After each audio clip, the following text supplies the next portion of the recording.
কর্মকাণ্ড সমাপ্ত করব।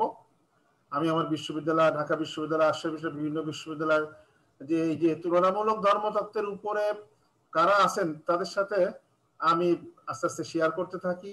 সর্বশেষ আমি আব্দুল্লাহ জাহাঙ্গীর স্যারের কাছে আমি এই তুলনামূলক ধর্মতত্ত্ব এবং আন্তঃধর্মীয় সংলাপের উপরে গবেষণা করতে চাই। স্যারকে আমি উপস্থাপন করি, স্যার আমি এই বিষয়ে আমি কাজ করতে চাই।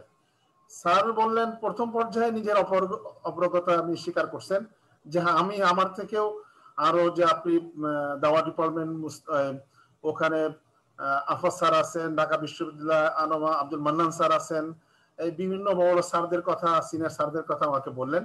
আমি বললাম না স্যার, আমি সমস্ত জায়গাতে সার্চ করে আমি সিদ্ধান্ত নিয়েছি, মুরব্বীদের সাথে পরামর্শ করেছি যে আমি আপনার কাছেই করব। শেষ পর্যন্ত স্যার আমাকে সময় দিলেন, গবেষণার শিরোনামও বেশি নির্ধারণ হলো। তা আমি দেখেছি স্যার যখনই শিরোনাম নির্ধারণ এবং অধ্যায় সূচি যখন বিন্যাস করতে যাচ্ছি, স্যার খুব সংক্ষিপ্ত সময়ের মধ্যে আমাকে এমন কিছু আইডিয়া দিলেন, স্যার কিছু আলোচনা করলেন, যে আলোচনা আমি খুব মুগ্ধ হয়ে গেছি। স্যার যে তুলনামূলক ধর্মতত্ত্ব সম্পর্কে এমন গভীর জ্ঞান যেটা আমার জানা ছিল না। স্যার সবসময় চেষ্টা করতেন হাতে কলমে প্রশিক্ষণ দেওয়ার জন্য। আমি দেখেছি যে স্যার এই যে আমার প্রথম অধ্যায় ছিল, প্রথম অধ্যায়, তারপর দ্বিতীয় ইসলাম সম্পর্কে, দ্বিতীয় অধ্যায় আল কোরআন ইহুদি তুলনামূলক ধর্মতত্ত্ব সম্পর্কে, তৃতীয় অধ্যায় ছিল আল কোরআন ইহুদি ধর্ম। স্যার ইহুদি ধর্ম সম্পর্কে আমরা স্যার এ সম্পর্কে তো খ্রিস্টান ধর্ম সম্পর্কে অনেক বই পাওয়া যায়, কিন্তু ইহুদি ধর্ম সম্পর্কে তো তেমন কিছু আমি পাচ্ছি না। স্যার বললেন যে আপনি তো হাফেজ, হ্যাঁ আপনি তো কোরআনের হাফেজ, আপনার সামনে তো জানা আছে যে কোরআন ইহুদিদের সম্পর্কে যে সমস্ত গুরুত্বপূর্ণ মন্তব্য রেখেছে, এক এক করে স্যার আয়াত বলতে থাকলেন। স্যার বললেন যে কোরআন যেমন ভাবে তাদের অনুপম গুণাবলীর প্রশংসা করেছে, তেমনি তাদের ত্রুটিপূর্ণ যে সমস্ত ত্রুটি বিচ্যুতি ছিল সেগুলো আলোচনা করছে। আউযু বিল্লাহি মিনাশ শাইতানির রাজীম, বিসমিল্লাহির রহমানির রহিম। ইউমিনুনা বিল্লাহি ওয়াল ইয়াউমিল আখির ওয়া ইয়া'মুরুনা বিল মা'রুফ ওয়া ইয়ানহাউনা আনিল মুনকার ওয়া ইউসারি'উনা ফিল খায়রাত ওয়া উলাইকা মিনাস সালিহিন। তারপরে এমনি ভাবে বিভিন্ন আয়াত, একের পর এক আয়াত, ইহুদিবাদ ব্যতীত যে অন্য কিছু নাজাত নেই সে সম্পর্কে উনি আলোচনা করতে থাকলেন। তার পুণ্যের কাজে অন্যকে আদেশ দিয়ে তারা যেমনি নিজে বিরত থাকতেন। তারপরে মুসা আলাইহিস সালাম শরীয়ত থেকে তাদের বিচ্যুতি সম্পর্কে, তাদের চুক্তিভঙ্গ সম্পর্কে, তাদের খেয়ানত বিশ্বাসঘাতক সম্পর্কে একটা গুরুত্বপূর্ণ আলোচনা আছেন। এই স্যারের সাথে সামান্য কিছু আলোচনাতে স্যারের যে এই যে ইহুদি ধর্ম সম্পর্কে এবং কোরআনের জ্ঞানের গভীরতা সম্পর্কে আমি মানে অবাক হয়ে যাই। এরপরে সাথে সাথে খ্রিস্ট ধর্ম সম্পর্কে স্যার একে তো আমি এরকম ওলামা, বাংলাদেশে অনেক ওলামার সংস্পর্শে এমনি যাওয়ার সুযোগ হয়েছে, কিন্তু স্যার অন্য ধর্ম সম্পর্কে যে এত বেশি জানতেন, এটা আমি যখনই গবেষণার জন্য স্যারের কাছাকাছি হয়েছি তখনই আমি জানতে পেরেছি। স্যার খ্রিস্টান জাতি সম্পর্কে যখন তাদের ইতিহাস, তাদের ঐতিহ্য, তাদের যে সমস্ত ভুল ত্রুটিগুলো, তাদের একত্ববাদ, তৃতীয়বাদ, আদিপাপ, তারপর যিশুর ঈশ্বরত্ব, যিশুর পুনরাগমন, ঈশ্বরপুত্র, এই যে বিভিন্ন বিষয় সম্পর্কে যখনই আসছে স্যার বাইবেল থেকে উদ্ধৃতি দিতেন, সাথে সাথে কোরআন থেকে উদ্ধৃতি দিতেন। আপনার স্যার এগুলো আমি কিভাবে সমন্বয় করবো? স্যারের সমন্বয় যে পদ্ধতি ছিল যেটা আমাকে আকর্ষিত করতো, যেটা স্যার সবসময় চেষ্টা করছে অন্যের ধর্মীয় অনুভূতিতে কখনো আঘাত দেওয়া যাবে না। আপনি আপনার কথাটা কোরআন যেভাবে ব্যক্ত করেছে আপনি আপনার কথাটা ব্যক্ত করবেন, সাথে সাথে অন্য খ্রিস্ট ধর্মের পরিচয় আপনি দিবেন। বাইবেলে কেমন ভাবে খ্রিস্ট ধর্মের পরিচয় দেওয়া হয়েছে, তাদের ধর্মীয় বিশ্বাস সম্পর্কে বাইবেলে যেভাবে বলে, আগে তাদের কথাটা, তাদের বক্তব্য দিয়ে আপনি আলোচনা করেন। তারপরে কোরআন আপনার যে সমস্ত গুরুত্বপূর্ণ মন্তব্য রেখেছে সে সমস্ত গুরুত্বপূর্ণ মন্তব্য, যেহেতু এখানে তুলনামূলক ধর্মতত্ত্ব, আপনাকে তুলনামূলক আলোচনা করতে হবে। স্যার এই সমস্ত বিষয়গুলো খুবই সতর্কতাভাবে এমন সুন্দরভাবে উপস্থাপন করতেন যেটা আসলে জ্ঞানের গভীরতা না থাকলে সেটা সম্ভব না। অনুরূপ ভাবে আমি স্যারকে এই গবেষণা করতে যে দেখেছি যে আমরা অনেক সময় বিভিন্ন কিতাব থেকে, বিভিন্ন গ্রন্থ থেকে আমরা রেফারেন্স নিয়েই আমরা বাছাই করি। স্যার এক্ষেত্রে সবসময়ের জন্য অনুপ্রেরণা দিতেন যে আপনি মূল সোর্স থেকে আপনি নিবেন, মূল সোর্স থেকে তথ্য সংগ্রহ করার অনুপ্রেরণা সবসময় দিতেন। শুধু তাই না, আমাকে স্যার এত বেশি গাইড করেছেন যে আপনি খ্রিস্টানদের কাছে বাংলাদেশের যে ইহুদিদের সম্পর্কে বাংলাদেশে ওইরকম মানে তাদের সিনাগগ বা ওই সমস্ত এগুলো বাংলাদেশে নাই। আপনি খ্রিস্ট ধর্ম সম্পর্কে যে সমস্ত বাইবেলের যে সমস্ত সোসাইটি গুলো আছে আপনি সেখানে যাবেন, আমাকে অনুপ্রেরণা দান করেছেন।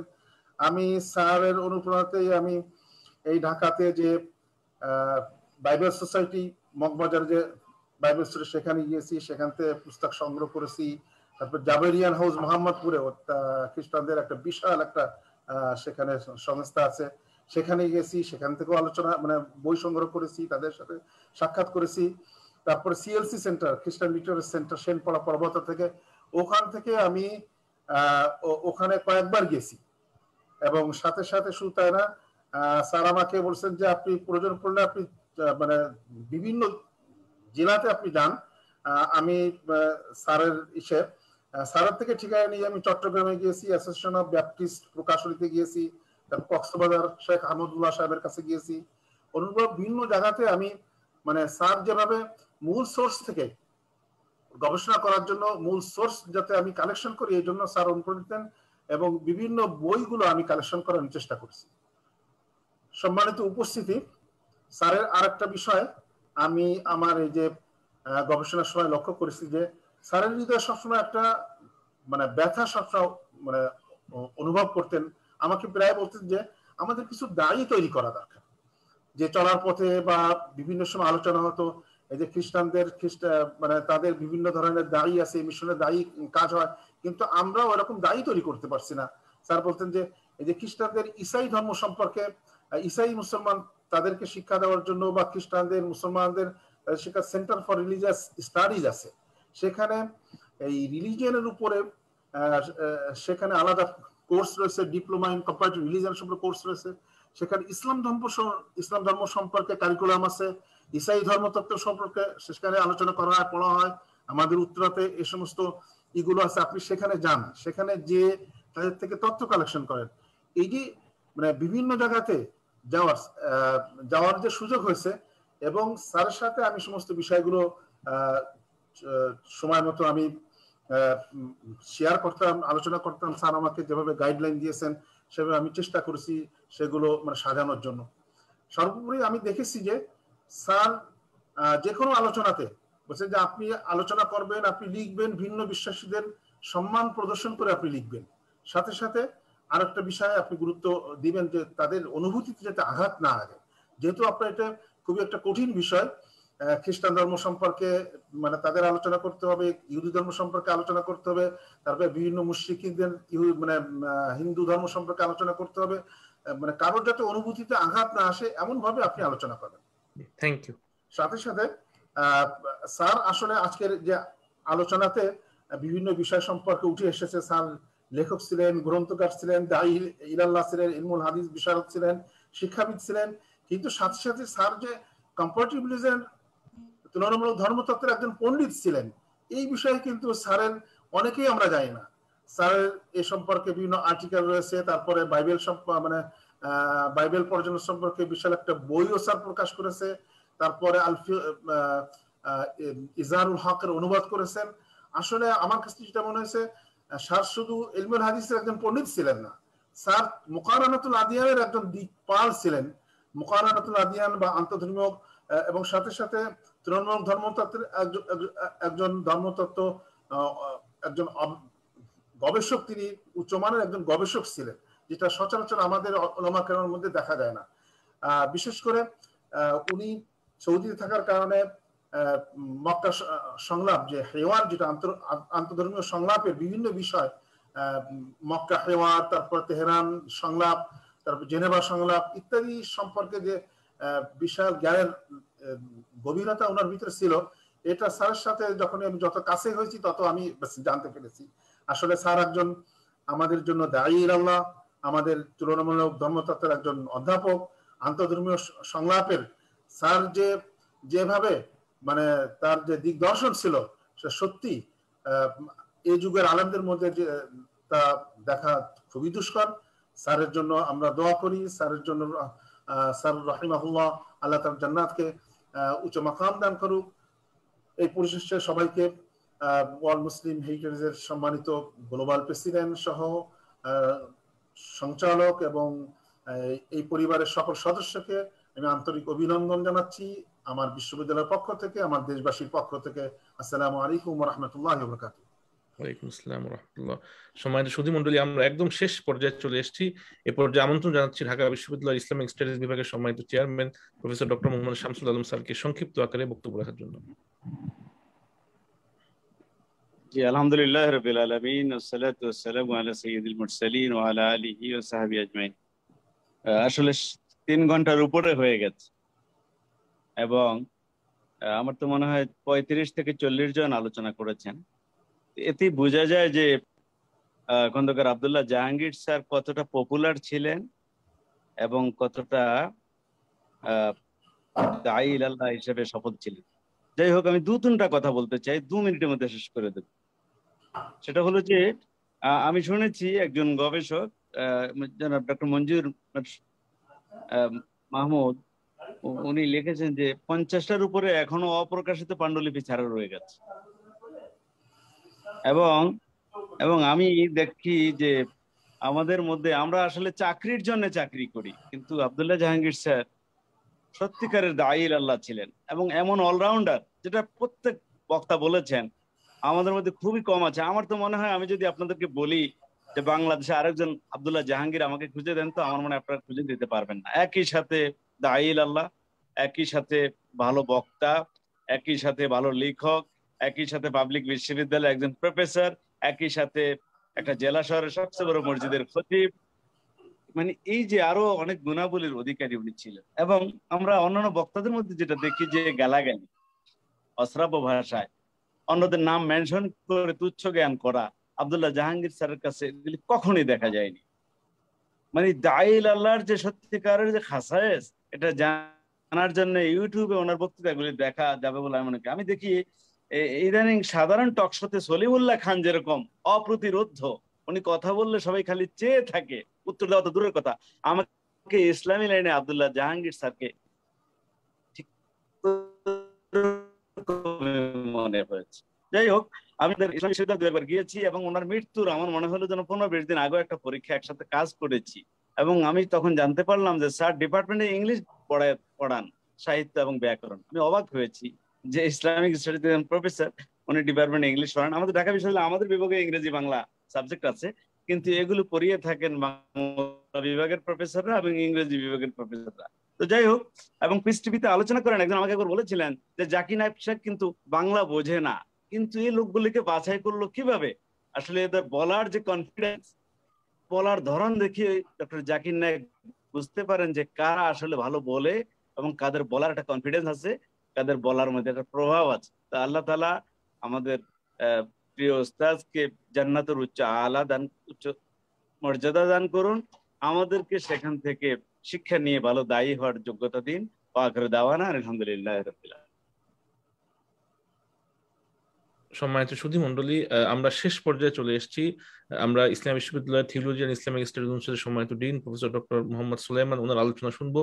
তার আগে মরহুমের পরিবারের মেঝো জামাতা, ঢাকা বিশ্ববিদ্যালয়ের আরবি বিভাগের সম্মানিত সহকারী অধ্যাপক, বিশিষ্ট গবেষক জনাব নূর আলম, আমি মুহতারামকে সংক্ষিপ্ত পরিসরে আলোচনা রাখার জন্য অনুরোধ করছি।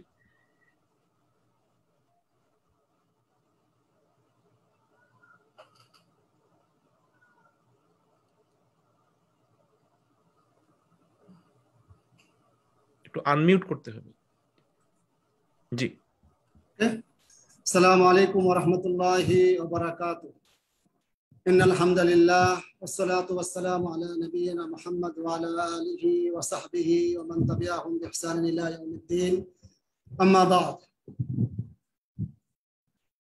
World Muslim heritage research centre কর্তৃক আয়োজিত প্রফেসর ডক্টর খন্দকার আনুমা আব্দুল্লাহ জাহাঙ্গীর রাহমাহুল্লাহর জীবন ও কর্ম শীর্ষক আজকের আলোচনা সভার সম্মানিত সভাপতি, মডারেটর, বিজ্ঞ আলোচক বৃন্দ এবং অনলাইনে যারা আজকের এই প্রোগ্রামে উপস্থিত হয়েছেন সম্মানিত অতিথিবৃন্দ, আসসালামু আলাইকুম ওয়া রাহমাতুল্লাহি ওয়া বারাকাতুহু। আমার শ্বশুর রাহমাহুল্লাহর জীবন ও কর্ম সম্পর্কে দীর্ঘক্ষণ আলোচনা হয়েছে।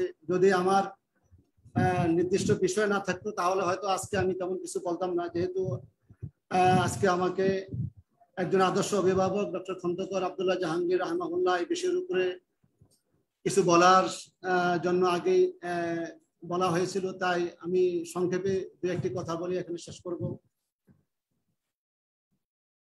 আসলে মুসলিম পরিবার এবং মুসলিম সমাজ জীবনে একজন আদর্শ অভিভাবকের কিছু গুণাবলী এবং দায়িত্ববোধ আছে, যেই গুণাবলী এবং দায়িত্ববোধের মাধ্যমে একজন মানুষ আদর্শ অভিভাবক হয়ে থাকেন। আমার শ্বশুর রাহমাহুল্লাহ এর মাঝে সেই গুণাবলীগুলো, সেই দায়িত্ব অনুভূতিগুলো আমি পূর্ণ মাত্রায় দেখতে পেয়েছি। আমার শ্বশুর রাহমাহুল্লাহ একদিকে যেমন নিজ পরিবারের একজন আদর্শ অভিভাবক ছিলেন, ঠিক তেমনি ভাবে তিনি মুসলিম উম্মাহ বিশেষত বাংলা ভাষাভাষী মুসলিম জনগোষ্ঠীর জন্য একজন আদর্শ অভিভাবক হিসেবে ছিলেন। তিনি নিজ পরিবারে যে একজন আদর্শ অভিভাবক ছিলেন তার সম্পর্কে আমি দুই একটি কথা বলবো। আমার স্ত্রী এবং আমার জ্যাঠস অর্থাৎ আমার স্ত্রীর বড় বোন, ওনারা দুজনেই রিয়াদে জন্মগ্রহণ করেন। সেখানে তারা সৌদি আরবের আরবি মাদ্রাসায় তারা লেখাপড়া করতেন। দেশে আসার পর তারা বাংলা তেমন পারতেন না। আমার শ্বশুর রাহমাহুল্লাহ ঘরোয়া পরিবেশে তাদের জন্য দিনী শিক্ষার পাশাপাশি তাদের জন্য বাংলা শিক্ষার ব্যবস্থা করেছেন। এছাড়া তিনি নিজ বাড়ির সামনে সুন্নাহ আল ফারুক একাডেমি নামে একটি মাদ্রাসা প্রতিষ্ঠা করেছেন, যা আজ সুন্নাহ ট্রাস্ট কর্তৃক পরিচালিত হচ্ছে। জামিয়াতুস সুন্নাহ এক বিশাল মাদ্রাসা এবং তার অনেকগুলো শাখা প্রশাখা আছে, যাই হোক সেদিকে আমি যাচ্ছি না। তো তার অভিভাবকের আরেকটা বিষয় আমি বলছি। আমার শ্বশুর রাহমাহুল্লাহ আমরা সবাই জানি তিনি ফুরফুরার পীর আব্দুল কাহার সিদ্দিকী আল কুরাইশি রাহমাহুল্লাহর মেয়ে বিয়ে করেছেন। বাংলাদেশের অধিকাংশ পীরগণ তাদের সন্তান সন্ততিদেরকে স্বাভাবিক উচ্চশিক্ষায় শিক্ষিত করেন না, বিশেষ করে মেয়েদেরকে। কিন্তু আমার শ্বশুর রাহমাহুল্লাহকে এই ক্ষেত্রে আমি অনেকটাই ব্যতিক্রম দেখতে পেয়েছি। তিনি তার বড় দুই মেয়েকেই তিনি ইসলামী বিশ্ববিদ্যালয়ে ভর্তি করান, সেখানে পড়াশোনা করান এবং তারা তার জীবদ্দশায় সেখান থেকে তারা মাস্টার ডিগ্রি সম্পন্ন করেন। পারিবারিক জীবনে আমার শ্বশুর রাহমাহুল্লাহ একজন ভারসাম্যপূর্ণ ব্যক্তি ছিলেন। আমরা অনেক সময় দেখি আমাদের অনেকেই পারিবারিক বিভিন্ন বিষয়ে কখনো মায়ের পক্ষ বা কখনো কি বলে শাশুড়ির মানে বউর পক্ষ অবলম্বন করে। এই ক্ষেত্রে আমার শ্বশুর রাহমাহুল্লাহ হচ্ছেন সম্পূর্ণ একেবারে ব্যতিক্রম ধর্মের মানুষ। তিনি মাকে মায়ের মতন, বউকে বউর মতন তিনি সবাইকে সন্তুষ্ট করে সবার শ্রদ্ধা ভালোবাসা তিনি অর্জন করতে সক্ষম হয়েছিলেন। আল্লাহ নবী সাল্লাল্লাহু আলাইহি ওয়াসাল্লাম ইরশাদ করেছেন যে খাইরুকুম লি আহলিহি ওয়া আনা খাইরুকুম লি আহলি, অর্থাৎ তোমাদের মধ্যে সেই ব্যক্তি উত্তম যে তার পরিবারের কাছে উত্তম, আমিও আমার পরিবারের কাছে উত্তম। আমার শ্বশুর রাহমাহুল্লাহর আরো অনেকগুলো দিক আছে যেগুলো দ্বারা আমরা বুঝতে পারি যে তিনি সত্যিকার ভাবে একজন নিজ পরিবারের একজন আদর্শ অভিভাবক ছিলেন।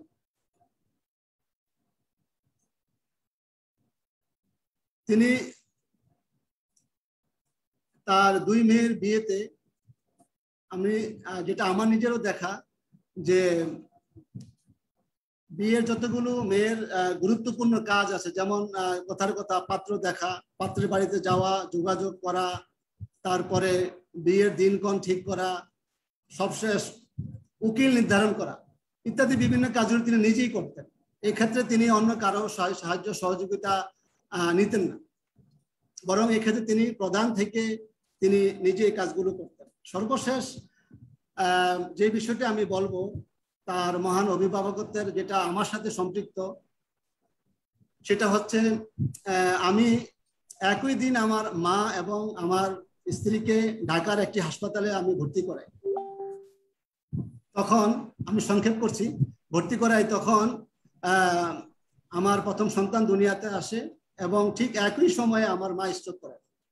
তো আমার শ্বশুর রহমাউল্লাহ আমার মানসিক অবস্থা সবকিছু তিনি বুঝতে পেরেছেন, তিনি এসেছেন, যোগাযোগ করেছেন এবং আমার ছেলের হাসপাতালের যত বিল ছিল সেটা তিনি আমার অজান্তেই তিনি সেটাকে বিল পরিশোধ করেছেন। সর্বশেষ আমি যে বিষয়টি বলবো, মুসলিম উম্মার বিশেষত বাংলা ভাষাভাষী বাংলা ভাষাভাষী মুসলিম জনগোষ্ঠীর তিনি একজন আদর্শ অভিভাবক ছিলেন। সত্যিকার অর্থে তিনি একজন দায়ী ছিলেন। তিনি শুধু এই তার বাংলাদেশের পরিসরে না, আমি কিংসফোর্ড ইউনিভার্সিটিতে এখন পিএইচডি গবেষণা করছি। তো একবার শুনতে পেলাম যে আমার শ্বশুর রাহিমাহুল্লাহর একজন বন্ধু আছেন, যে একটা উম্মুল হাম্মাম দাওয়াত সেন্টারে তিনি প্রধান। ওনার সাথে আমি দেখা করতে গেলাম। তখন আমি সেখানে যাওয়ার পরে কিছু বাংলাদেশি দায়ী ভাইদের সাথে দেখা হলো, যারা অনেকই প্রবীণ ছিলেন, বয়সে বড়। তো তিনি আমাকে ওনার মানে ওই বাংলাদেশি দায়ী ভাইদের সাথে পরিচয় করে দিচ্ছিলেন এভাবে যে আপনি কি একে চিনেন? তো বললো যে না, আমি তো চিনি না। তো বললো যে উনি অমুকের জামাই। তারপরে বললো যে মা রায়কুম ফি খিদমতি ডক্টর আব্দুল্লাহ জাহাঙ্গীর ফি মাজালিদ দাওয়া। তো ওনারা চুপচাপ রইলেন। তারপর তিনি নিজ থেকেই বললেন যে কানা আব্দুল্লাহ জাহাঙ্গীর ফি মাজালিদ দাওয়া ফি কিফাতিন ওয়াহিদা ওয়া দুআত আল আখারুনা আল বাংলাদেশিয়ুনা ফি কিফাতিন উখরা। অর্থাৎ আব্দুল্লাহ জাহাঙ্গীর বাংলাদেশের দাওয়াতি অঙ্গনে তিনি এক পাল্লায় আর সকল বাংলাদেশি দায়ীরা আরেক পাল্লায়। এটা হলো তার মন্তব্য। তারপর শেষে তিনি বললেন যে আন্নাহু আতকানা আরবা লুগাতিন আল লুগা আল বাঙ্গালিয়া ওয়াল লুগা আল উর্দিয়া ওয়াল লুগা আল ইংরেজিয়া ওয়াল লুগা আল ফারিসিয়া। এভাবে তিনি ওনাদের সামনে ওনার অভিব্যক্তিটা ব্যক্ত করলেন। আসলে আমার শ্বশুর রাহিমাহুল্লাহ তাআলা দাওয়াতি অঙ্গনে ওনার ইয়েটা ছিল, উনি কাউকে আক্রমণ করে কথা বলতেন না। আর সবচেয়ে বেশি যেটা তিনি করতেন সেটা হচ্ছে ইখতিলাফি যে মাসআলাগুলো আছে সেই মাসআলাগুলোতে তিনি প্রত্যেকটা বিষয়ে তিনি পুঙ্খানুপুঙ্খভাবে প্রত্যেকের মতগুলোকে তিনি আদবের সাথে উল্লেখ করতেন। সবশেষে যে তিনি যেটা করতেন সেটা হচ্ছে যেই মতটা সুন্নতের কাছাকাছি অথবা সালাফদের মতের কাছাকাছি সেই মতটাকে তিনি প্রাধান্য দিতেন। আর যে বিষয়টা তিনি করতেন, সংক্ষেপে শেষ করে দিচ্ছি, আর যে বিষয়টা তিনি করতেন সেটা হচ্ছে রাসূল সাল্লাল্লাহু আলাইহি ওয়াসাল্লামের সুন্নতে যে বিষয়টি যেভাবে এসেছে তিনি মুসলিম উম্মার মাঝে সেই বিষয়টিকে সেভাবে ততটুকু গুরুত্ব দিয়ে তিনি সেই বিষয়টাকে মুসলিম উম্মার মাঝে তিনি প্রচারের দাওয়াতের চেষ্টা করতেন। তো আল্লাহ তাআলার কাছে আমরা দোয়া করি, আল্লাহ তাআলা তাকে ক্ষমা করুন, তার নেক আমলগুলোকে কবুল করুন, তাকে জান্নাতের উচ্চ মাকামে আসীন করুন। আমিন। আসসালামু আলাইকুম ওয়া রাহমাতুল্লাহি ওয়া বারাকাতুহু। ওয়ালাইকুম আসসালাম ওয়া রাহমাতুল্লাহ। আমরা একদম শেষ পর্যায়ে চলে এসেছি। আমরা ডিন মহোদয়ের বক্তব্য শুনবো।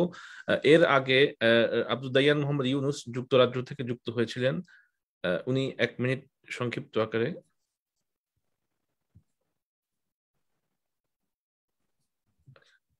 আমরা এই পর্যায়ে একদম আলোচনা শুনবো ডক্টর হাবিবুল্লাহ, যিনি মরহুমের সম্মানিত বড় জামাতা। মুহতারামকে সংক্ষিপ্ত আকারে 2 মিনিটে শেষ করার জন্য অনুরোধ করছি। ডক্টর হাবিবুল্লাহ খন্দকার। আসসালামু আলাইকুম ওয়া রাহমাতুল্লাহি ওয়া বারাকাতুহু। আলহামদুলিল্লাহি রাব্বিল আলামিন ওয়াসসালাতু ওয়াসসালামু আলা আশরাফিল আমবিয়া ওয়াল মুরসালিন ওয়া আলা আলিহি ওয়া সাহবিহি আজমাইন, আম্মা বা'দ।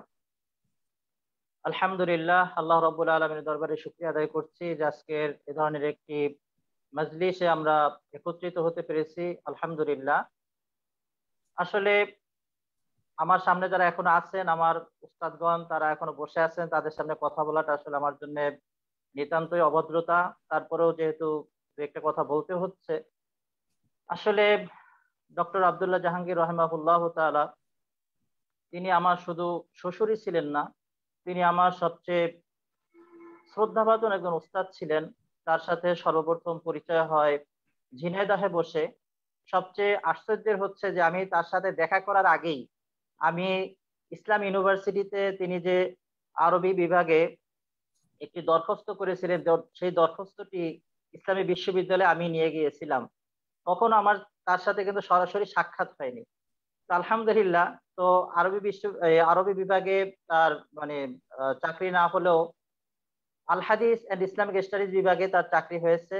তো সেখান থেকে তার ছাত্রত্ব গ্রহণ করেছে আলহামদুলিল্লাহ। তো আসলে আমাকে যে বিষয়টি দেওয়া হয়েছে তা হচ্ছে তার মানে আদর্শ শিক্ষক হিসেবে তিনি কেমন ছিলেন এবং অভিভাবক হিসেবে কেমন ছিলেন, এগুলো আলোচনা করার সময় আসলে এখন নেই, সকলের ধৈর্যচ্যুতি আমি করতে চাচ্ছি না। তো আসলে তার যে আমি আদর্শ শিক্ষক কি বলবো, আমি অনেক শিক্ষকই দেখেছি আলহামদুলিল্লাহ। আমার সামনে যে শিক্ষকরা রয়েছেন, বিশেষ করে রুহুল আমিন স্যার আলহামদুলিল্লাহ আমাদের খুব অত্যন্ত মানে শ্রদ্ধাভাজন টিচার ছিলেন। তারপর অন্য ডিপার্টমেন্টের আমাদের ইয়াহিয়া স্যারকে আমরা কিন্তু খুবই শ্রদ্ধা করতাম, তিনি অন্য ডিপার্টমেন্টের হলেও।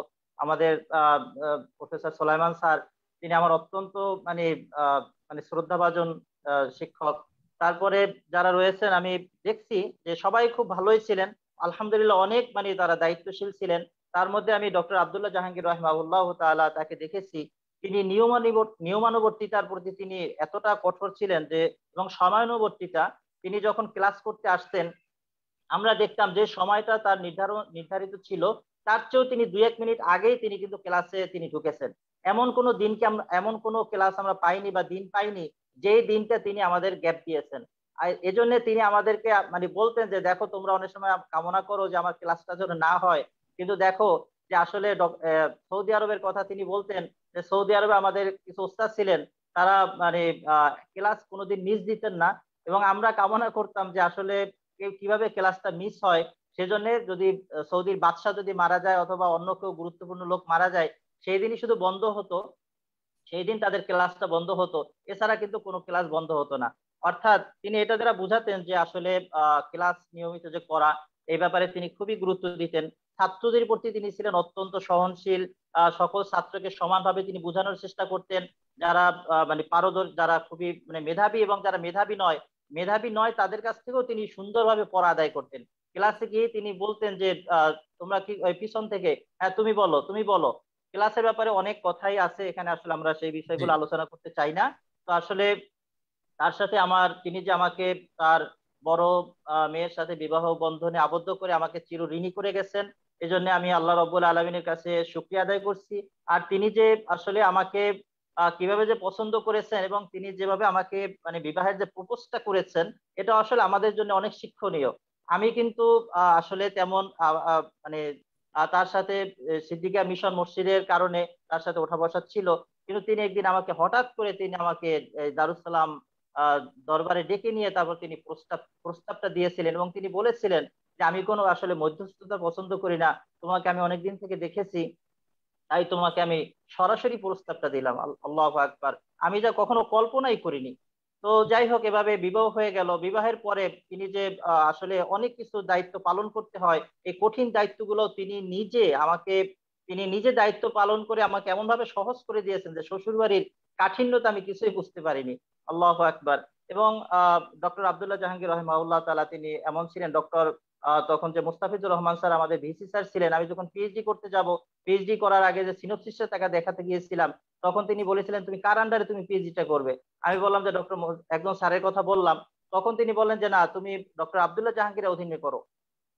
ডক্টর আব্দুল্লাহ জাহাঙ্গীর সে হচ্ছে আমার সবচেয়ে প্রিয় ছাত্র, এবং এই বিষয়টা তোমাকে সুন্দর করে বুঝিয়ে দিতে পারবে এবং সে এটা তত্ত্বাবধান ভালো সুন্দরভাবে করতে পারবে। আল্লাহু আকবার। তো যাই হোক, তার আসলে সময় ছিল না, সেজন্য তার আন্ডারে করতে পারিনি, কিন্তু সবসময় তিনি আমাকে সাহায্য করেছেন। আমি দেখেছি ছাত্রদেরকে তিনি কিতাবপত্র দিয়ে সবসময় সহযোগিতা করেছেন। অনেক কথা বলার ছিল, আসলে আজকে সে সময় নেই। আল্লাহ তাআলা যারা আজকে এই মজলিসে এসেছেন এবং এই অনুষ্ঠানে এসেছেন, তারা অত্যন্ত মানে ধৈর্যতার সাথে এতক্ষণ যে ছিলেন, এজন্য আমরা আমাদের পরিবারের পক্ষ থেকে তাদেরকে আন্তরিক মোবারকবাদ জানাচ্ছি, তাদের সকলের দীর্ঘায়ু কামনা করছি। তারা যে ডক্টর আব্দুল্লাহ জাহাঙ্গীর রাহিমাহুল্লাহ তাআলাকে নিয়ে যে এই যে ভাবছেন এবং যারা আজকে এই আয়োজন করেছেন, তাদের সকলকে আমরা শুকরিয়া আদায় করছি এবং তাদের সকলকে আমরা ধন্যবাদ জানাচ্ছি। আল্লাহ তাআলা ডক্টর আব্দুল্লাহ জাহাঙ্গীর রাহিমাহুল্লাহ তাআলা যেন তাকে উত্তম জাযা দান করেন, তাকে যেন ক্ষমা করে দেন, তার কবরকে যেন আল্লাহ জান্নাতের টুকরা বানিয়ে দেন, এবং আমাদের পরিবারের সকলকে যেন আল্লাহ তাআলা যেন মানে সুন্দরভাবে তার দায়িত্বগুলো পালন করার তৌফিক দান করেন। বিশেষ করে আমাদের ওসামা রয়েছে এবং তার সন্তানরা রয়েছে, সকলের জন্য আপনারা একটু দোয়া করবেন, আল্লাহ তাআলা যেন সকলকে যেন কামিয়াব দান করে। আসসালামু আলাইকুম ওয়া রাহমাতুল্লাহি ওয়া বারাকাতুহু। ওয়ালাইকুম আসসালাম ওয়া রাহমাতুল্লাহি ওয়া বারাকাতুহু। সর্বশেষ পর্যায়ে বক্তব্য রাখবেন ইসলামী বিশ্ববিদ্যালয়ের থিওলজি এন্ড ইসলামিক স্টাডিজ অনুষদের সম্মানিত dean professor doctor Mohammad Sulaiman.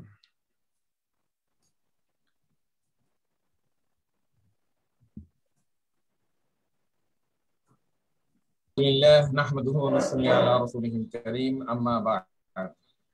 All মুসলিম হেরিটেজ রিসার্চ সেন্টার আমেরিকা কর্তৃক আয়োজিত আজকের এই অনুষ্ঠানের সম্মানিত সভাপতি, অতিথিবৃন্দ, আলোচকবৃন্দ, যারা যুক্ত আছেন, আসসালামু আলাইকুম ওয়া রাহমাতুল্লাহি ওয়া বারাকাতুহু।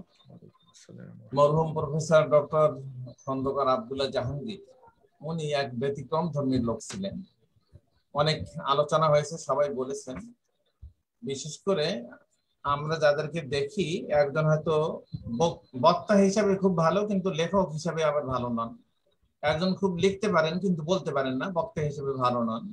কিন্তু মরহুম প্রফেসর আব্দুল্লাহ জাহাঙ্গীর উনি এই দুটো জায়গায়, যে বাগ্মিতা এবং লেখালেখি, গবেষণা, এই উভয় জায়গায় তিনি খুব পারদর্শী ছিলেন। ওনার যে সর্বজন মানে সমাদৃত ওনার বক্তৃতা, ওনার কথাবার্তা, আচরণ, যে আজকাল যারা আলোচক আছেন, দায়ী আছেন, তাদের কথাবার্তায় অনেকে অসন্তুষ্ট হতে পারে, অনেক কিছু বলেন, কিন্তু ওনার আলোচনা ছিল খুব হাসি খুশি। অনেক কঠিন কথাকে উনি সহজ করে হাসির মাধ্যমে জবাব দিয়ে উনি সমাধান করতেন। ওনার গবেষণার দিক দিয়ে আমার আলোচনার একটা বিষয় ছিল ওনার একাডেমিক ক্যারিয়ার। উনি 1961 সালে জন্মগ্রহণ করেন। প্রথমে ভর্তি হন জেনেভা সিদ্দিকিয়া কামিল মাদ্রাসা 1968 সালে। সেখান থেকে 73 সালে দাখিল, 75 আলিম, 77 ফাজিল এবং ঢাকা আলিয়া থেকে 1979 সালে তিনি কামিল পাস করেন এবং 1980 সালে মাগুরা সোহরাওয়ার্দী কলেজ থেকে তিনি এইচএসসি পাস করেন। সবখানেই তার রেজাল্ট খুব উজ্জ্বল রেজাল্টের অধিকারী ছিলেন। এরপরে তিনি সৌদি আরব চলে যান, জামিয়াতুল মালিক সৌদ আল ইসলামিয়া, সেখানে যান। সেখান থেকে 1986 সালে তিনি অনার্স করেন, মাস্টার্স করেন 1991 সালে এবং সেখানে দীর্ঘদিন থেকে তিনি পিএইচডি গবেষক ছিলেন। 1998 সালে তিনি পিএইচডি সম্পন্ন করেন এবং ওই সালেই তিনি দেশে ফিরে ইসলামী বিশ্ববিদ্যালয়েও যোগদান করেন। এভাবে তার একাডেমিক ক্যারিয়ার আমরা দেখি, তার শিক্ষা জীবন অনেক গুরুত্বপূর্ণ এবং ভালো ভালো জায়গায় তিনি পড়েছেন। এবং বিশেষ করে সৌদি আরবে উনি যখন পড়াশোনা করেন, আরাবিয়ান যে সমস্ত ছাত্র ছিল তাদেরকে ডিঙিয়ে উনি ফার্স্ট হয়েছেন এবং সর্বপ্রথম হয়েছেন। এবং আমি শুনতাম যে প্রফেসর ডক্টর আব্দুল্লাহ জাহাঙ্গীর উনি তো মানুষ না, উনি জিন। তার মানে সেখানে অনেক বিশাল এক কবিতার আসর হয়েছিল, সেই কবিতার মধ্যে তিনি ফার্স্ট হয়েছিলেন। আরবের ছাত্র যারা ছিল আরববাসী, তাদেরকে ডিঙে তিনিও ফার্স্ট হয়েছিলেন। তিনি দুবার বাচ্চা থেকে পুরস্কার গ্রহণ করেছেন। এদিক দিয়ে ওনার জীবনটা অনেক উজ্জ্বল এবং উনি লেখাপড়া শেষ করে আরবে থেকে যেতে পারতেন। সৌদি আরবে থেকে যাওয়ার জন্য ওনার অনেক সুযোগ ছিল, কিন্তু উনি শুধুমাত্র বাংলাদেশের দাওয়াতের ক্ষেত্রে ইসলামিক দাওয়া সম্প্রসারণের উদ্দেশ্যেই বাংলাদেশে তিনি চলে আসেন এবং চলে আসার সাথে সাথে তিনি ইসলামী বিশ্ববিদ্যালয়ের মতো একটা গবেষণাধর্মী একটা জায়গা তিনি খুঁজে পান আল্লাহর রহমতে। এবং সেই সুবাদে তিনি অতি অল্প সময়ে, ওনার মৃত্যুর পরে আমরা ওনাকে চিনতে পেরেছি, ঠিক ওইভাবে মূল্যায়ন তাকে করতে পারিনি। সময়ের মধ্যে তিনি এত লেখালেখি করলেন, অনেক পাণ্ডুলিপি আছে আমরা যতটুকু জানি। কেউ কেউ বলেছেন প্রায় 50-টির অধিক ইসলামের নামে জঙ্গিবাদ, এ সমস্ত যে বিষয়গুলো আছে সেগুলো মৌলিক বই এবং অনেক গুরুত্বপূর্ণ বই। আমাদের সমাজে যে সমস্ত কুসংস্কার আছে, এই কুসংস্কার দূর করার জন্য তার আলোচনা, তিনি যেভাবে মানুষের মাঝে দাওয়াতের কাজ করতেন, ইসলামিক টিভি, পিস টিভি এবং এর মাধ্যমে ইন্টারনেটের মাধ্যমে যে সমস্ত কাজ তিনি করতেন সেগুলো এখনো আমাদের মাঝে জীবিত আছে। আমাদের অনেক বন্ধু বান্ধব, অনেক আলোচক সেগুলো শোনেন এবং সেই তার স্থায়ী যে অবদান, বই যেমন এক অবদান, তার আলোচনা এগুলো ইউটিউব সহ বিভিন্ন জায়গায় আছে এবং সবাই খুব মনোযোগ দিয়ে গুরুত্ব দিয়ে সেগুলো এখন দেখাশোনা করেন। এটা হলো তার জীবনের একটা অবদান। আমি আশা করি তার মতো একজন বিজ্ঞ মানুষ, একজন সমাজসেবক সত্যিকার ভাবে আমরা মূল্যায়ন করতে পারিনি। তার সাথে আমার ছোট্ট একটা স্মৃতি আছে। আমি 2016 সালে হজের নিয়ত করেছিলাম, এবং হজের নিয়তের জন্য আমার যে বন্ধু মাহমুদুল হক, কাজী মাহমুদুল হক, ওনার যে একটা কাফেলা আছে, ওই কাফেলা যাওয়ার জন্য আমি নিয়ত করেছিলাম শুধুমাত্র আব্দুল্লাহ জাহাঙ্গীর ভাই যাবেন বলে। আব্দুল্লাহ জাহাঙ্গীর ভাই যাবেন, ওই কাফেলায় যাবেন, সেই জন্য আমি এবং হাদিসের আরেকজন প্রফেসর ডক্টর আক্তার, সেও যাবেন। এই দুইজন মিলে আমরা যাওয়ার জন্য নিয়ত করেছি, সবকিছু টাকা পয়সা জমা দিয়েছি। কিন্তু এর মধ্যে হজের আগেই উনি ইন্তেকাল করেছেন সড়ক দুর্ঘটনায়। আল্লাহ তাআলা ওনারকে শাহাদাতের মর্যাদা দান করুন, এবং ওনার যে সমস্ত অবদান আছে সে অবদানকে আমাদের সমাজের জন্য কবুল করুন। দেশ ও জাতির উপকারে ওনার লেখালেখি এবং ওনার যে বক্তৃতাগুলো আছে সেগুলো দিয়ে আমাদের সমাজে কুসংস্কার দূর হবে, এবং সত্যিকার ভাবে ওনার মূল্যায়ন করে উনি যে আদর্শ প্রচার করতে চেয়েছিলেন, আমাদের আগামী প্রজন্মের যে সমস্ত নতুন নতুন বক্তা যারা আছে তারা ওনার পদ্ধতি যদি অবলম্বন করেন, ওনার মানে বক্তৃতার যে বিষয়বস্তু বা যে ধারাবাহিকতা ছিল, যে পদ্ধতি ছিল, সে পদ্ধতি যদি অনুসরণ করেন, তাহলে সত্যিকার ভাবে আলোচনাগুলো ফলপ্রসূ হবে। আমি মরহুম প্রফেসর ডক্টর আব্দুল্লাহ জাহাঙ্গীর ভাই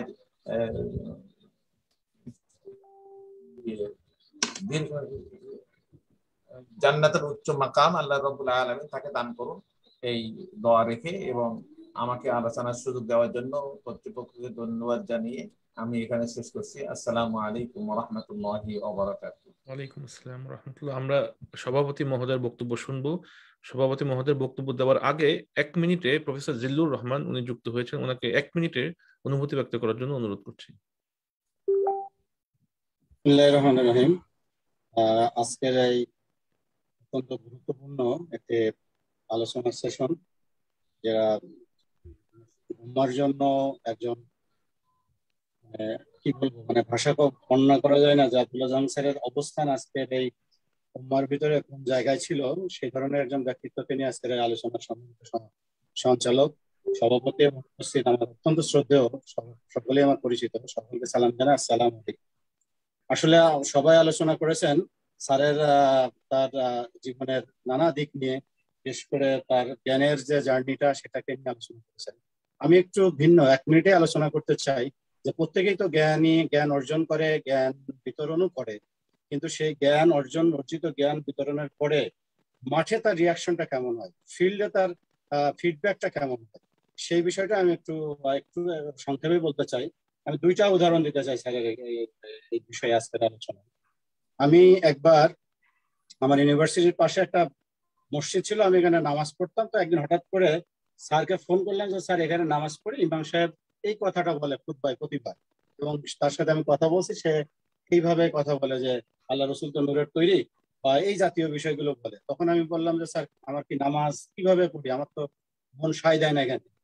তো উনি আনসার দিলেন, আমি এই জন্য বলতেছি যে আমি কোইন্সিকুয়েন্স একটু বলতে চাই। স্যার বললেন যে ওনাকে কি কারোর সাথে খারাপ বিহেভ করতে দেখো? না স্যার। উনি কি কাউকে ঠকায় মনে হয়? স্যার আমি দেখি নাই কোনো। উনি কি সহি তেলাওয়াত করে? আমার মনে হয় স্যার সহি তেলাওয়াতই তো করে, সেদিকটা কোনো সমস্যা নেই।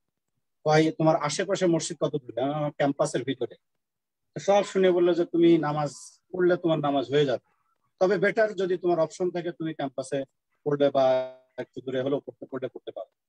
তো আমি এটা শোনার পরে আমি আমার কলিগদের ভিতরে আলোচনা করছি যে স্যারের সাথে আজ কথা বললাম, স্যার এই কথা বললো। তো আমার যেহেতু আমার সায়েন্স টেকনোলজি ইউনিভার্সিটি, সবাই সায়েন্সের টিচার, এবং তারা আমার কাছে শুনলো যে আব্দুল্লাহ জাহাঙ্গীর স্যারের সাথে আপনার কথা হয়, আপনি তাকে সরাসরি ফোনে কথা বলেন? আমি হ্যাঁ, কেন নয়। বললো যে উনি কি ফোনে রিপ্লাই করে? আমি কেন করবো, উনি তো আমার স্যার ছিলেন। জি, একটু সংক্ষেপে। জি হ্যাঁ, আমি সংক্ষেপে শেষ করছি।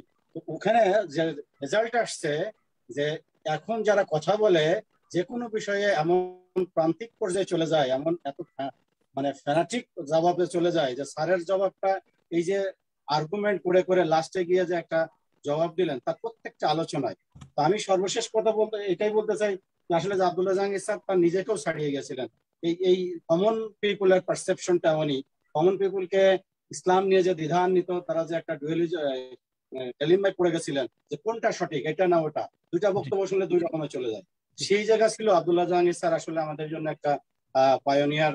আমি মনে করি যে সঠিক জায়গায় যে রেফারেন্স সহ বক্তব্য উপস্থাপন করে, মানুষকে সান্ত্বনার একটা জায়গা ছিল ইসলামকে, যে বিভ্রান্ত জায়গা থেকে তুলে নিয়ে এসে ইসলামের একটা জায়গায় বসান, এই জায়গাটা আব্দুল্লাহ জাহাঙ্গীর স্যার ছিল আসলে অন্যরকম। আমি মনে করি যে আমাদের পরবর্তী আলোচনাগুলো একটু আলোচনা হওয়া উচিত যে what common people think about Abdullah Jahangir sir, এই বিষয়গুলো আমাদের আলোচনায় নিয়ে আসা উচিত। আমি মনে করি আমি সবাইকে ধন্যবাদ জানিয়ে আজকে আমাকে এই 1 মিনিটের সুযোগ দেওয়ার জন্য আবারও কৃতজ্ঞতা প্রকাশ করে শেষ করছি। আসসালামু আলাইকুম।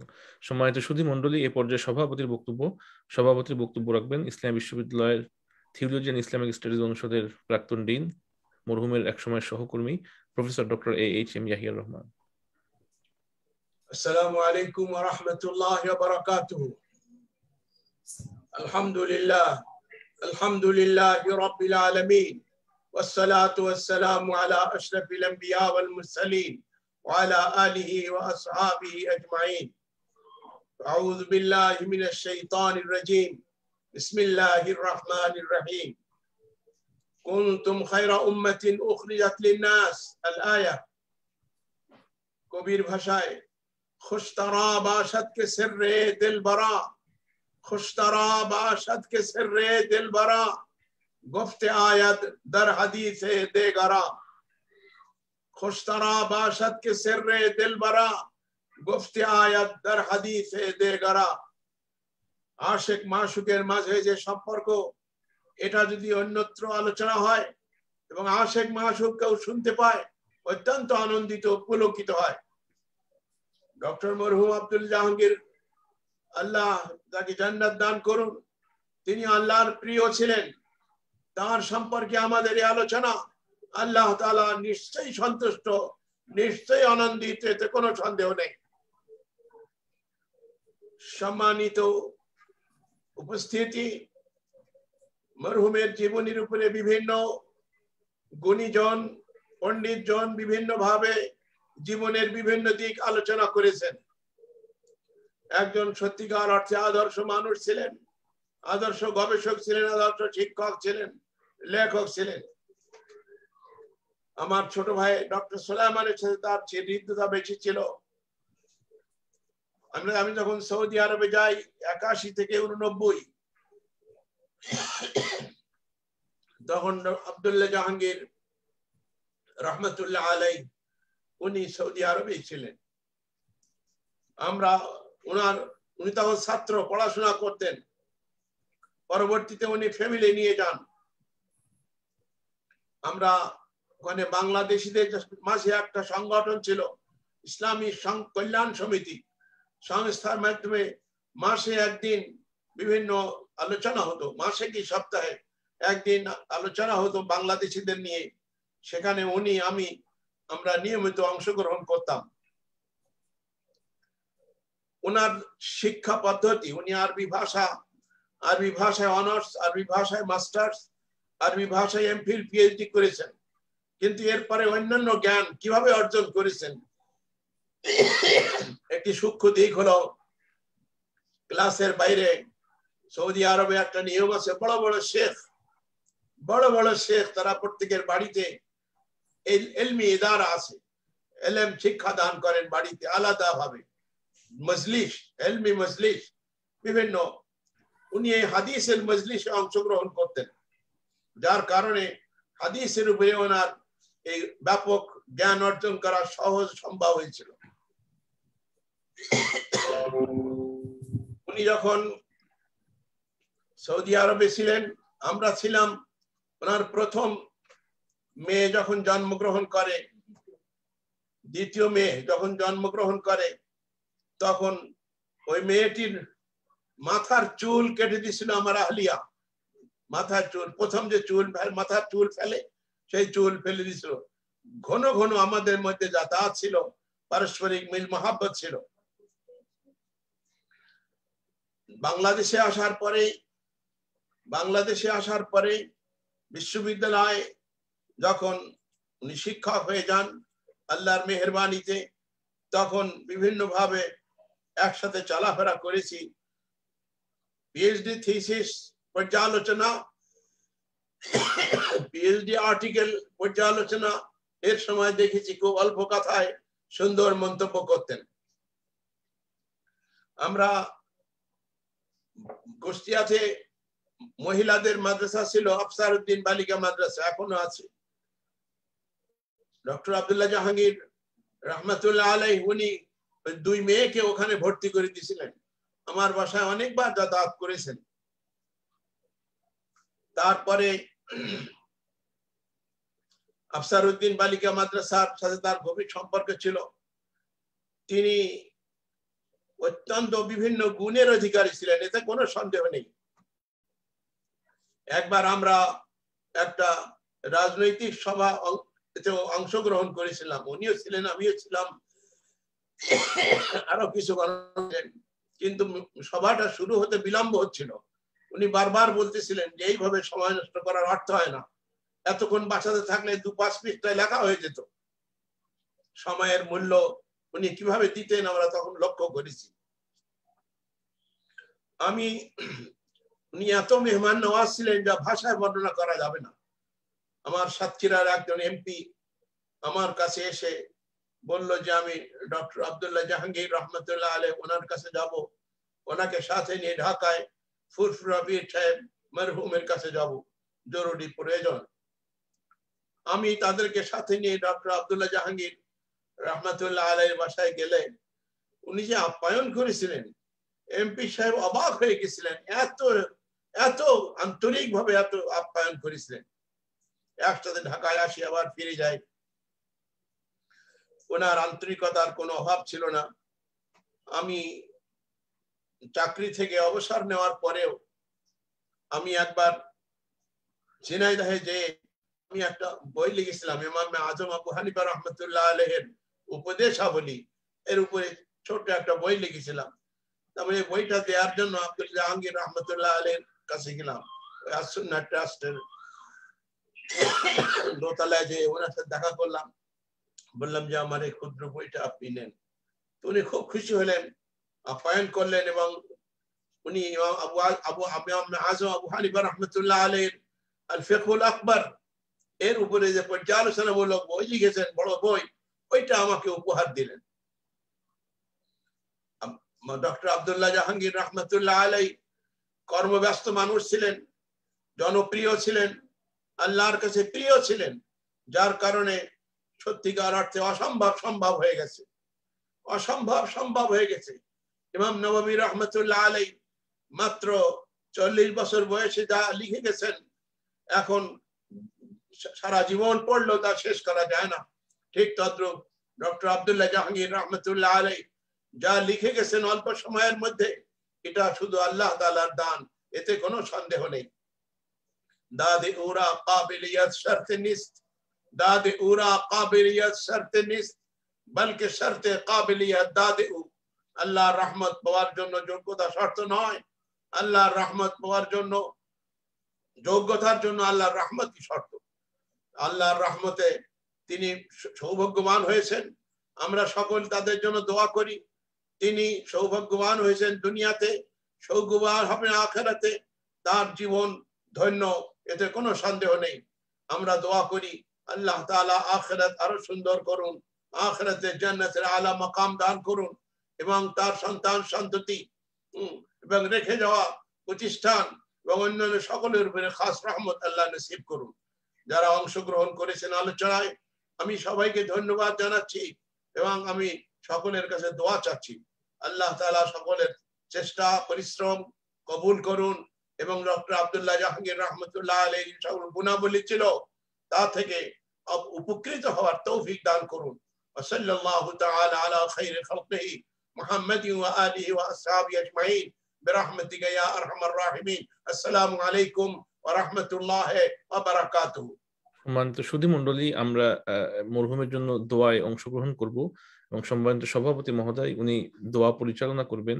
এর পূর্বে 1 মিনিটে বা 30 সেকেন্ডে আব্দুল দাইয়ান মোহাম্মদ ইউনুস ওনাকে কিছু বলার জন্য অনুরোধ করছি। জি, আসসালামু আলাইকুম ওয়া রাহমাতুল্লাহি ওয়া বারাকাতুহু। আমার মনে হয় আর প্রয়োজন নাই, আমি সকলের কাছে যে স্যারের জন্য আমরা দোয়া করছি, আর যে আমরা স্যারের জীবন এবং কর্মের আলোকে আমরা যেন সদিয়া জাহের কাজ করতে পারি, সে দোয়া চেয়ে কথা শেষ করছি। আল্লাহ হাফেজ। আসসালামু আলাইকুম। সম্মানিত সুধীমণ্ডলী, এ পর্যায়ে দোয়া এবং মোনাজাত পরিচালনা করার জন্য অনুরোধ করছি আজকের অনুষ্ঠানের সম্মানিত সভাপতি professor doctor AHM ইয়াহিয়ার Rahman.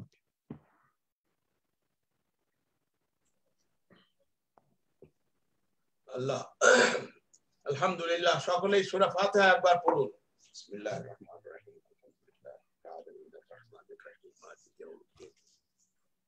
إياك نعبد وإياك نستعين اهدنا الصراط المستقيم صراط الذين أنعمت عليهم غير المغضوب عليهم ولا الضالين.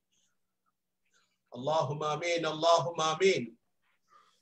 اللهم صل على سيدنا محمد وعلى آله وأصحابه أجمعين صلاة دائمة مقبولة تؤدي بها عنا حقه العظيم كلما ذكره ذاكرون وكلما غفل عن ذكره الغافلون. ربنا آتنا في الدنيا حسنة وفي الآخرة حسنة وقنا عذاب النار. ربنا تقبلنا وتقبل منا إنك أنت السميع العليم وتب علينا إنك أنت التواب الرحيم. أي الله مرحوم Abdullah Jahangir, আয় আল্লাহ আমাদের সকলের প্রিয়, বাংলাদেশীদের কাছে প্রিয়, সকল বিশ্ববাসীর কাছে প্রিয়, সকল মানুষের কাছে প্রিয়, প্রমাণিত প্রিয়। আয় আল্লাহ তুমি তাকে তোমার প্রিয়ারা বান্দা হিসাবে কবুল ও মঞ্জুর করো। আয় আল্লাহ তাকে আখিরাতের দরজা বুলন্দ করো। যারা অংশগ্রহণ করেছেন, আমরা যারা উপস্থিত, আমাদের সকলের গুনাহগুলো মাফ করে দাও। এই মোবারক মজলিসের ছেলে আমাদের গুনাহগুলো মাফ করে দাও। আমাদের মা বাপ, দাদা দাদি, নানা নানি, শ্বশুর শাশুড়ি, ছেলে মেয়ে, ভাই বোন, উস্তাদ, মুরব্বী, হকদার যারা দুনিয়া থেকে চলে গেছে, সবাইকে মাগফিরাত দান করো। আয় আল্লাহ তাদের কবরকে আয় আল্লাহ জান্নাতের বাগান বানিয়ে দাও। আয় আল্লাহ আমাদের সন্তান সন্ততিকে ঈমানদার হিসেবে কবুল করো। আয় আল্লাহ মরহুম আব্দুল্লাহ জাহাঙ্গীর রহমাতুল্লাহ আলাইহির পদাঙ্ক অনুসরণ করার তৌফিক দাও।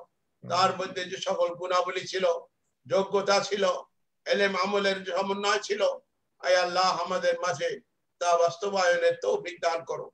আয় আল্লাহ খাস রহমত নসিব করো, খাস রহমত নাজিল করো। দুর্বলতা ত্রুটি সমূহ ক্ষমা করো। আয় আল্লাহ সুন্নাহ ট্রাস্ট কে কবুল করো। আয় আল্লাহ মরহুম আব্দুল্লাহ জাহাঙ্গীর রহমাতুল্লাহ আলাইহির ফ্যামিলি, ওসামা সহ সকলের উপরে আল্লাহ খাস রহমত নসিব করো। আমাদের দোয়া কবুল করো, আমাদের ভুল ত্রুটি মাফ করে দাও, খাস রহমত নসিব করো। আল্লাহুম্মা আগফির ওয়ারহাম ওয়া আনতা খায়রুর রাহিমিন। আল্লাহুম্মা আগফির ওয়ারহাম ওয়া আনতা খায়রুর রাহিমিন। আল্লাহুম্মা আগফির ওয়ারহাম ওয়া আনতা খায়রুর রাহিমিন। আল্লাহুম্মা আস্তুরনা বিসাতরিকাল জামিল। আল্লাহুম্মা আস্তুরনা বিসাতরিকাল জামিল। সাল্লাল্লাহু তাআলা আলা খায়রি খালকিহি محمد وآله وأصحابه أجمعين. تقبلنا وتقبل منا إنك أنت السميع العليم بجود قولك لا إله إلا الله محمد رسول الله.